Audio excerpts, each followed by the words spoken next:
Picture East Africa nearly 4.7 million years ago. The air is warm, the sun relentless, and the landscape a patchwork of grasslands, scattered woodlands, and winding river valleys. It's a world alive with sound, the distant trumpeting of ancient elephants, the chatter of birds, the low rumble of predators moving unseen through the tall grass. Here, in this vibrant yet dangerous environment, our distant ancestors Australopithecus and anamensis begin to carve out their place in the story of life. They stand a little over a meter tall, with strong arms for climbing and legs capable of steady walking. Their faces carry a mix of ape-like and human-like traits, a projecting jaw, small brain case, and strong chewing teeth designed for a varied diet. These early hominins live in small, tight-knit groups, moving constantly between forest patches and open areas in search of food and water. Survival here isn't a matter of comfort, it's a daily negotiation with nature. The diet of Australopithecus anamensis is a reflection of their adaptability. They chew tough roots, pick wild fruits, and strip leaves from low branches. Nuts and seeds provide bursts of energy, while the occasional insect or small animal offers vital protein. Every bite is earned through careful foraging, and knowing which plants are safe to eat is knowledge passed down from one generation to the next. It has this ability to eat a wide range of foods that gives them a crucial advantage in a landscape that changes with the seasons. The environment itself is never static. In the wet season, the rivers swell and the land turns green, making food more abundant and movement easier. But in the dry season, water holes shrink, grass turns brittle, and competition intensifies. The group must travel farther to find what they need, often risking encounters with other animals, both prey and predator, along the way. These seasonal challenges test not only their endurance but their ability to cooperate. Cooperation is at the heart of their survival strategy. Living in groups offers protection against predators like saber-toothed cats and giant hyenas. One individual may spot danger and sound an alarm, allowing the others to climb trees or move to safety. The strongest stay watchful at the edges, while the young and vulnerable remain closer to the center. This constant vigilance is a matter of life and death, and every member knows their role. Predators are not the only threat. Nature itself can be harsh. Sudden storms can turn rivers into deadly torrents, and droughts can strip the land bare. In these times, memory becomes a tool. Remembering the location of a hidden spring or a fruiting grove can mean the difference between survival and starvation. Knowledge of the land is as important as physical strength, and it's shared through observation, imitation, and simple sounds or gestures. The ability to walk on two legs is perhaps their most significant advantage. Bipedalism allows them to see over tall grass, spot danger from a distance, and carry food or young more efficiently. It also conserves energy over long distances, enabling them to travel between feeding grounds as resources shift. Yet they haven't fully abandoned the trees. Climbing remains essential for safety, for sleeping, and for reaching food that other ground-dwelling animals can't access. Even without tools as we think of them today, these early humans interact with their environment in clever ways. A stick can be used to dig for tubers or disturb insect nests. Stones can help crack open hard shells or fruits. These are simple acts, but they hint at a growing intelligence, a mind that sees beyond the immediate moment to the possibilities of action. Social bonds form the backbone of their resilience. Grooming is not just for hygiene, it's a way to build trust, reduce tension, and strengthen group unity. The young learn by mimicking the adults, practicing climbing, foraging, and alert behaviors. Every generation inherits not just genes, but skills, habits, and survival strategies. Over time, these collective lessons create a living memory that helps the group adapt to whatever the land throws at them. Life is not easy, but it's not without moments of calm and even joy. In the cool of early morning, before the heat rises, the group may rest together in the shade, watching the world wake up. In the evenings, as the sun dips low and predators stir, they retreat to the safety of trees or dense thickets, huddling close. In these moments, the simple fact of being together is its own kind of security. From the outside, it might seem that these early humans are locked in a constant struggle just to survive. But from their perspective, this is simply life, rich with the rhythms of the earth, guided by instinct and shaped by the lessons of countless generations before them. They are not yet masters of their world, but they are learning how to live within it, how to bend without breaking, and how to endure. And so the stage is set for the next steps in human history, a journey that will take these small, adaptable foragers and, over millions of years, turn them into the planet's most resourceful hunters, builders, and thinkers. But here, in this ancient African landscape, it all begins with one question: in a world full of predators, shifting seasons, and scarce resources, how do you survive long enough to thrive? As the seasons turn, survival for Australopithecus anamensis depends on one constant: adaptability. The rains bring abundance, grasses grow tall, rivers teem with life, and fruit trees burst with color. During these months, food is plentiful, and the group can spend more time resting, grooming, and raising their young. But they know this comfort is temporary. When the dry season returns, the land changes quickly. Rivers shrink into muddy pools, the green fades to gold, and the air fills with dust. This is when their endurance is tested. The group must remember where to find hidden water sources: small springs tucked into rocky hillsides, or deep roots that can be chewed for moisture. They travel early in the morning or late in the afternoon to avoid the blistering heat. Midday, they rest in whatever shade they can find, conserving energy for the long treks ahead. Every step is calculated to balance the risk of exhaustion with the need for food and water. The savannah is home to many dangers, but it also offers opportunities. Large herbivores, like ancient antelopes and early relatives of zebras, graze in herds, their movements shaping the entire ecosystem.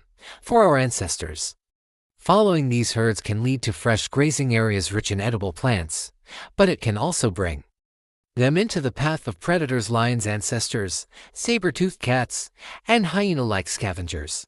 To survive, the group learns to read the warning signs in animal behavior: a sudden shift in the herd, birds taking flight, or an eerie silence in the grass. Safety comes from numbers.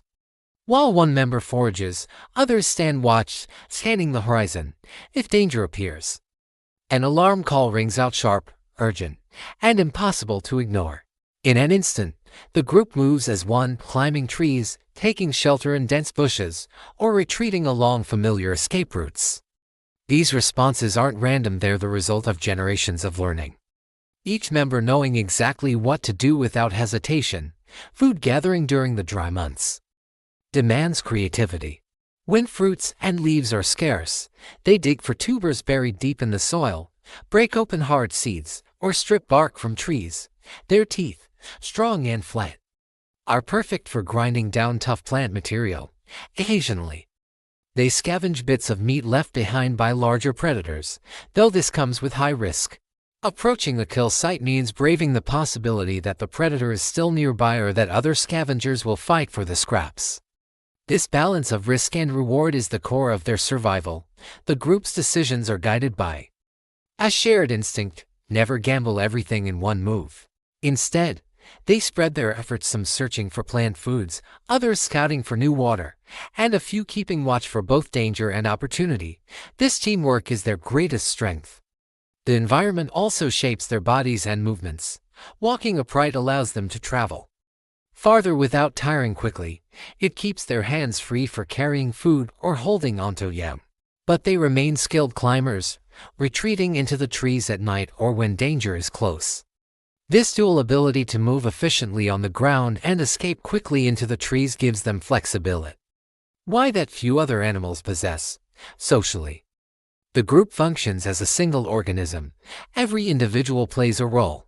Mothers care for their young with constant attention, teaching them what to eat, where to go, and how to react to threats. The young watch, imitate, and learn through play, through trial and error. Through the steady guidance of their elders, grooming sessions strengthen bonds, resolve tensions, and remind each member that they are part of something larger than themselves. Weather patterns dictate the rhythm of their days. When the heat becomes too intense, they rest. When the rains fall, they move to avoid floods. Lightning storms are feared not only for the fire they bring but for the chaos they unleash among predators and prey alike.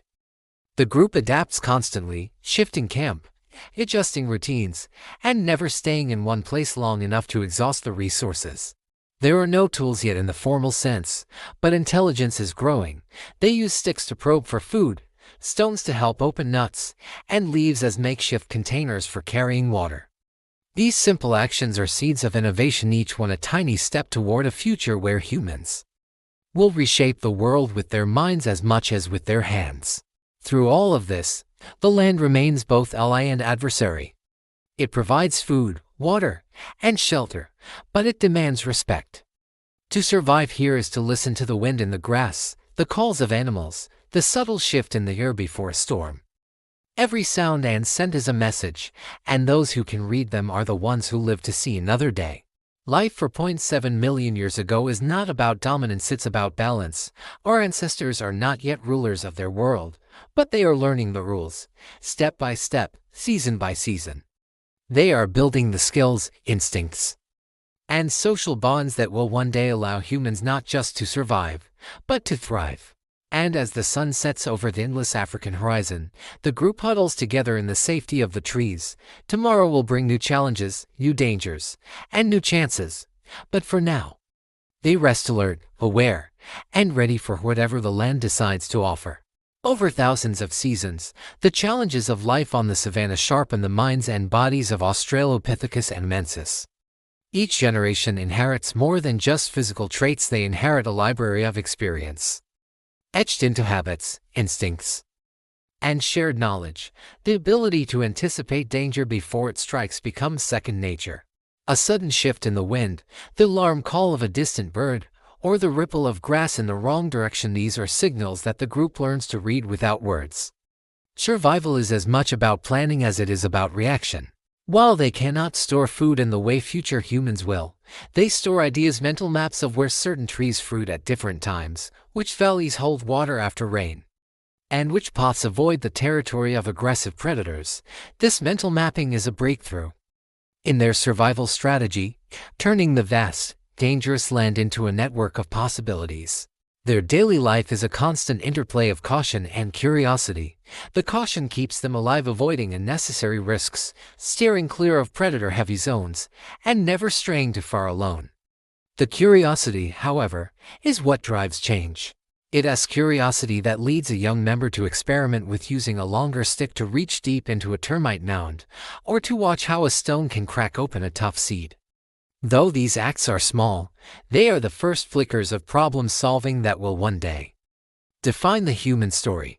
The environment pushes this innovation further. Dry seasons force them to think creatively, digging deeper for roots, following scavenger trails to abandoned kills, and even using leaves as simple tools to scoop water from shallow puddles. These improvisations are not just practical, they are lessons, repeated and refined with each passing year. Over time, they form the beginnings of culture's shared way of doing things that shapes identity as much as survival. Social structure remains the glue that holds the group together. Mutual care is essential. Injured members are not abandoned. The group slows down to keep pace, knowing that any one of them could be the next to need help. This sense of interdependence strengthens unity and ensures that knowledge isn't lost with the individual, it is carried forward by the collective. The young learn not only what to eat and where to go, but also the subtler skills, patience during a hunt, silence when danger is near, and trust in the group's protection. Predators are still a constant presence, but over time, the balance begins to shift. While they remain vulnerable, these early humans are becoming harder targets. Their keen awareness, combined with the ability to work as a team, means they can deter some threats through numbers and noise. They are not hunters yet in the modern sense, but they are no longer purely prey, they are opportunists, ready to take advantage of any moment the land offers. As centuries roll by, these patterns solidify. The group's relationship with their environment deepens into a partnership of necessity. They take what they need without exhausting a single place, moving in cycles that allow the land to recover. In return, the land continues to provide, year after year, season after season. This sustainable rhythm is not born from conscious conservation, but from a deep, instinctive understanding of balance. Yet the most powerful transformation is happening inside their minds. Every choice, whether to climb or to walk, To stay or to move, to wait or to act builds a framework for decision-making that will become more complex with time. What begins as instinct is slowly layered with memory, observation, and foresight. This is the quiet dawn of human intelligence, unfolding one simple act at a time. By the time 4.7 million years ago fades into the next chapter of prehistory, our ancestors have already proven one thing: they can endure, through drought and flood, predator and scarcity. They have found ways to sustain life not by overpowering nature, but by learning its rules and bending within them. And this is where our journey into the past takes its most intriguing turn, because the same traits that kept them alive in a harsh, unpredictable world will one day push them beyond survival into innovation, exploration, and mastery.